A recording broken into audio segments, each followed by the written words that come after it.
Hey folks, so the title of the video is actually like a little bit like clickbaity, for like want of a better word, like a bit misleading, because in my mind, in my opinion, clothes have no gender and colours have no gender.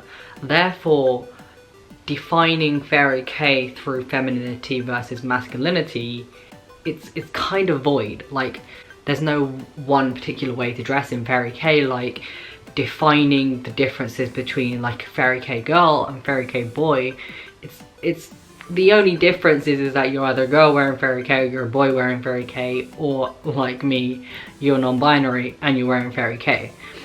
However, I tend to tag my stuff as like Fairy K and Fairy K boy because I'm just like, for me, like, I'm performing masculinity whilst wearing kawaii pastel fashion. So that's my hot take on that. And that's what we're gonna do a whole video about. So yes, disclaimer, clothes have no gender, colours have no gender. That's the most important thing throughout all of this. The way you express your gender and the way you just express yourself in general through your fashion, it depends person to person. Like, you're not gonna find one person who performs their, you know, assigned gender at birth and someone who is trans and supposedly performs the same like gender roles and be a similar person. Like, everyone is gonna be different. So it doesn't matter if you're cis or if you're trans, the way you express your gender will be completely different. So this is like, for me, I don't see myself as feminine, and obviously I have done in the past because I didn't know that I was allowed to be trans and that was a thing. But you know, now that I'm out and I'm transitioning, like, I don't see anything I do as feminine because the silhouette of what I wear in general is still masculine because it's not like, I don't really wear dresses and skirts and flowy things and curvy things, you know, that people generally assume to be feminine. Like, I don't wear that. I wear, like, you know, kind of an androgynous style to masculine leaning style of like long, baggy, like sharp, square kind of a vibe. So yeah, that is just me. That's how I express myself and that's how I see myself. I do not see myself as feminine. However, one person's idea of what masculinity, androgyny, femininity is, again, is completely different to somebody else's opinion on what they are.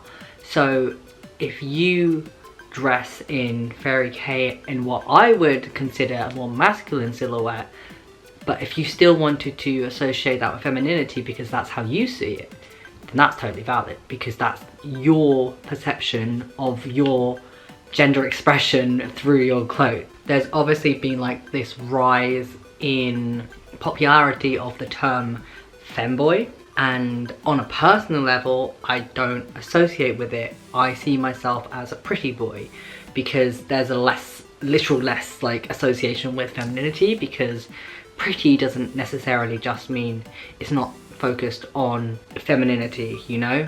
So I've used that word myself for a long time and that's the word that I choose to use. There is definitely dysphoria around the word femme for me as a personal identifier, so I think that's kind of why I push it away so much, even though I feel like if I felt more comfortable with my dysphoria, my identity, I could probably be like, yeah, okay, I can associate with that word, but definitely my dysphoria says, no, not the word for you, don't use it. So I don't, even though people would probably see me and be like, that's a femboy. Like, I appreciate the validation that you see me as a boy, but not that you see me as femme, you know? Yeah, I appreciate people appreciating my aesthetic and associating it to something that they've seen that somebody else has used that for a similar vibe, but as I explained earlier, every single person and their gender identity is different depending on themselves and their comfort levels, and if they have dysphoria or whatever. Like, it's literally gender is not real, okay? Like, it's all made up. but some people follow rules, some people like those rules, and that's totally fine, and that's what you like, that's good. There are plenty of feminine men or trans-masculine people who wear alternative fashions, particularly Fairy K, and wear dresses and skirts and express themselves in a feminine way and call themselves as such. I love it a lot because, again, it's breaking those boundaries of you having to perform a gender that you're identifying as just to be validated, and it breaks down those lines between what femininity and masculinity are. Like, obviously that's just my hot take on it. Like, I don't dress that way, so I can't speak for those people who dress that way. But I think it's really cool, and I wish more people did it. I've also, obviously there's always been a trend of cis men wearing skirts and dresses. There's obviously drag culture where it's mostly dominated by gay cis men, and it's like applauded by people who are consuming that media. I'm particularly happy now that trans masculine people are finding that comfort level to be able to perform what is seen like as traditionally more feminine styles without that fear of that backlash, because now even that is becoming more accepted. Like, obviously there's still so much work to do, but being either cis or trans and performing that femininity is so much more widely accepted now, and I love seeing everyone blurring these lines of gender and it's all getting mixed up, and it's just so cool. Anyway, I just have appreciation for everyone who does all of that. So yeah, I feel like I've rambled on for so long.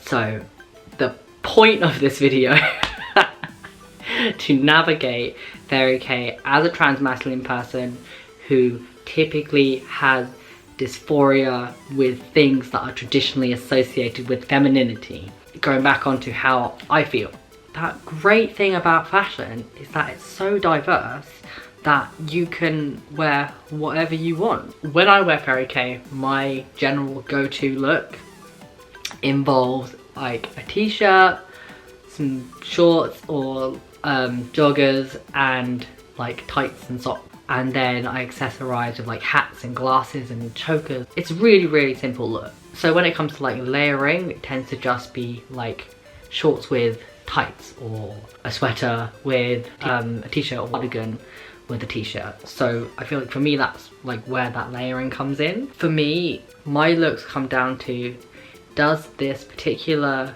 way that I wear this cause me dysphoria? Yes or no? Sometimes I can put on a pre-made look that I'm just like, yeah, I'm gonna love this.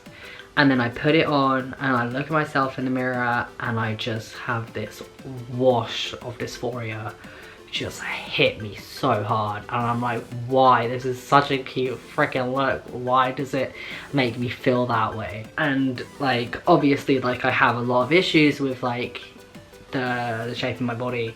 So like it really goes down to what I wear as well. I tend to stick with what I feel most comfortable in.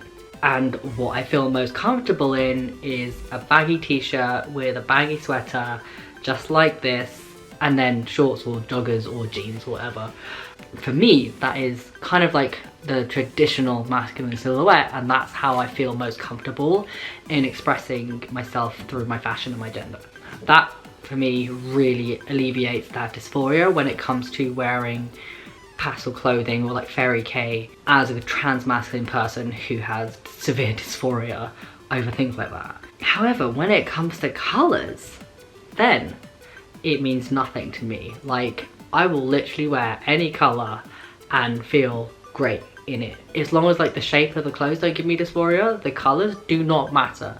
So obviously I'm a pastel boy, I wear pastel clothes all the time. It's my go-to, like almost like 90% of the year I'm wearing pastel clothes, like when I leave the house. Like for me, my favourite colours are lilac and pastel pink.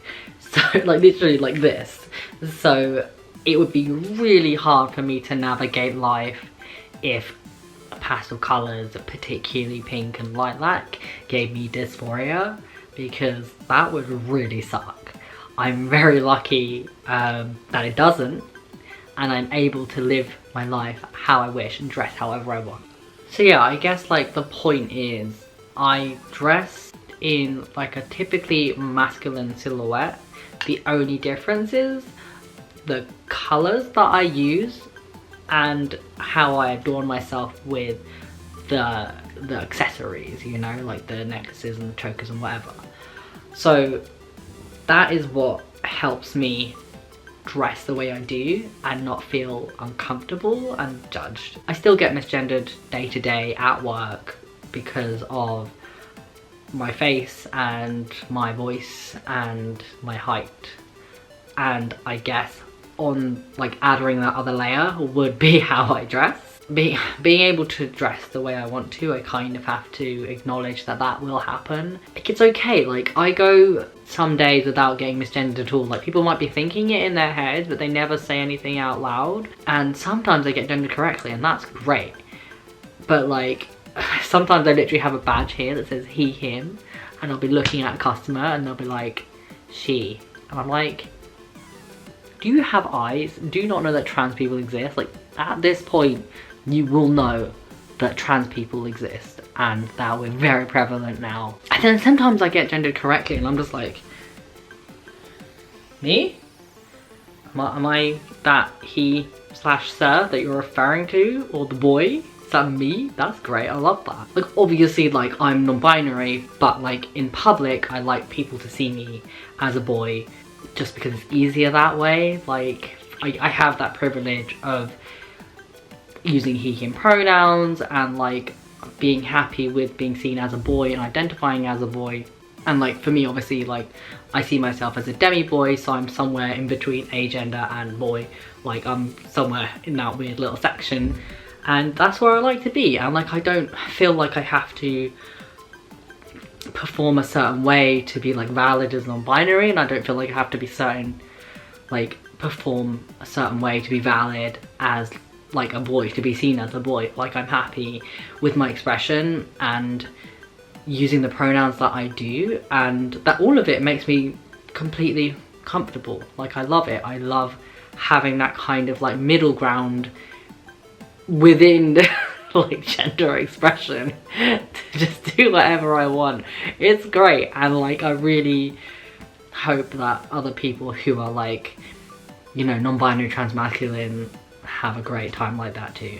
At the end of the day, I live in this nice little queer bubble where my friends are, my kind of like close immediate friends are like LGBTQ in one way or another, and then just outside of that are like the cis-het women who are into like alternative fashions that I trust and I love, and I'm so glad that they're my friends. And that's kind of like 99% of my friends group. That other 1% are those cis-het men that for some reason I've accepted into my group, and they're trustworthy and I like them and they're good. But for the most part, my group is a super safe space and everyone is super cool and validating, and there are no transphobes in sight. Everyone is cool, alternative, different, fun, and I feel like what comes with that territory of being like outside of the box and being different is that it's easier for you to accept other people who are different because you've already opened your mind to being different in yourself, being that alternative person. And there is a huge crossover between gender expression and alternative fashion, just because they both break the, you know, the norm. It's definitely easier having that group, that amount of people to see and validate me, so that when I'm in the streets and I get misgendered, or when I'm online and people are being trolls and they think they're so funny with their transphobia, they want to come at me. I'm like, it literally just like straight over my head. It does not bother me at all. Like, I'm so used to it, and I know it's not like a, like, yes, it's a personal attack, but it's not a personal attack on me and my personality. It's a personal attack on me and how I express myself. But they would do the exact same thing to anybody else who looked like me and acted like me. So someone saying whatever, slur, slur, slur, I'm like, it doesn't affect me at all. Like, you can say whatever you want to me, it's not gonna affect me. To come to the point of this video, to navigate fairy K and kawaii fashion as a trans masculine person, in your mind you have to step away from this idea that the traditional roles of femininity or masculinity have any influence over your identity. Because clothes do not have gender. Like, they're just clothes and you put them on and that's it. Like, if you're a feminine person, you put clothes on. They're clothes for a feminine person. Same with an androgynous or masculine person. And for me, the only thing holding me back from dressing any way that I want to is the dysphoria. So I think if you're having issues with dressing a certain way, you have to analyze what it is about that is stopping you from doing that. And if it's a dysphoria thing, look at yourself and think, is there something I can do to change that? And if not, you can find an alternative way to wear it. There is no one way to dress in alternative fashion, and particularly with fairy K or kawaii fashion. Like, you make the rules when it comes to how you dress yourself. Like, the way I dress is completely different from the way any of my friends dress. And that's just because each of us has our own personality and combination of things that we like or feel comfortable with or whatever. So, like, at the end of the day, just wear what makes you happy. I feel like all my gender videos end up just being these huge long rambles, so thank you for making it this far. If there's anything you feel like needs to be added, please comment down below. I would love to open up a discussion on just fashion in general and gender and how people express themselves through their fashion. Like, I love it so much. I love seeing the huge variation of styles and identities and everything that all comes together to just make this amazing world of alternative, beautiful fashion. And I appreciate it so much. And I love seeing more and more new people get into it, and people, you know, being that representation for others to see it and be like, oh, that's cool, that's okay, I love it, I want to do that too. It's just so nice because we're just growing as a community, as like the LGBTQ community within the alternative community. It's beautiful and I love it and I love to see it. So yeah, if you have any other topics that you want me to cover, please let me know again. Also comment that down below because I'm always looking for new ideas for new videos and I am open to anything. So yeah, thank you for listening to me ramble about gender as per usual. Thanks for watching. I'll see you later. Bye.